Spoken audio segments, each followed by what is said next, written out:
মধ্যপ্রাচ্যে ইরানের সাম্প্রতিক সামরিক উত্তেজনা আন্তর্জাতিক তেলের বাজারকে চরম অস্থিতিশীল অবস্থায় নিয়ে এসেছে। রোববার ১ মার্চ অপরিশোধিত তেলের দাম এক ঝটিকায় প্রায় ১০% বেড়ে ব্যারেল প্রতি প্রায় $৮০ পৌঁছেছে। এশিয়ার বাজারে ব্রেন্ট ক্রুড তেলের দাম ব্যারেল প্রতি $৮২ স্পর্শ করেছে। বিশ্লেষকরা বলছেন, এই মূল্যস্ফীতি কেবল তেল ব্যবসার উপর নয়, সমগ্র আন্তর্জাতিক অর্থনীতির জন্য সতর্কবার্তা। যুক্তরাষ্ট্রের শেয়ার বাজারে এর প্রভাব স্পষ্ট। বড় সূচকগুলো প্রায় ১% কমেছে। অন্যদিকে নিরাপদ বিনিয়োগ হিসেবে গণ্য স্বর্ণের দাম বেড়েছে প্রায় ২.৬%।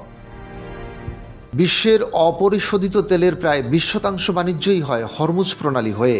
ইরানের সাম্প্রতিক প্রতিশোধমূলক সামরিক কর্মকাণ্ডের কারণে এই গুরুত্বপূর্ণ নৌপথে জাহাজ চলাচল সীমিত হয়েছে। বিশ্লেষকরা আশঙ্কা করছেন, যদি এই পরিস্থিতি দীর্ঘায়িত হয়, তেলের দাম সহজেই ব্যারেল প্রতি $১০০ কাছাকাছি যেতে পারে। এক্ষেত্রে যুক্তরাষ্ট্র ও ইউরোপের জ্বালানি খরচ বৃদ্ধি, শিল্প উৎপাদন ব্যাহত, বৈদেশিক বিনিয়োগ ইতোমধ্যে প্রভাবিত হচ্ছে।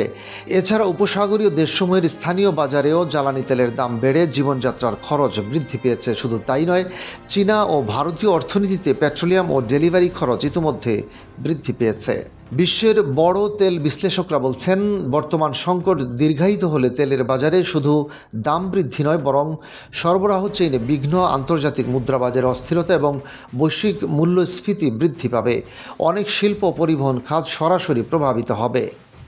ইরান মধ্যপ্রাচ্য সংকট নতুন নয়। ২০১৯ সালের পারস্য উপসাগরীয় তেলের অবকাঠামো হামলার সঙ্গে বর্তমান পরিস্থিতির তুলনা করা হচ্ছে।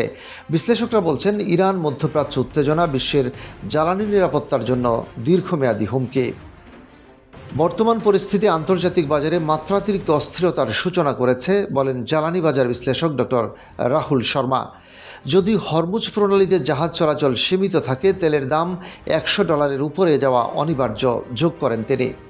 মধ্যপ্রাচ্যের সাম্প্রতিক উত্তেজনায় শুধুমাত্র ভূ রাজনৈতিক নয়, এটি আন্তর্জাতিক অর্থনীতি, দৈনিক জ্বালানি সরবরাহ এবং বাজারে ভোগ্যপণ্যের দামের উপর সরাসরি প্রভাব ফেলছে। বিশ্বের দেশগুলোর জন্য এটি সতর্কবার্তা হিসেবে কাজ করছে।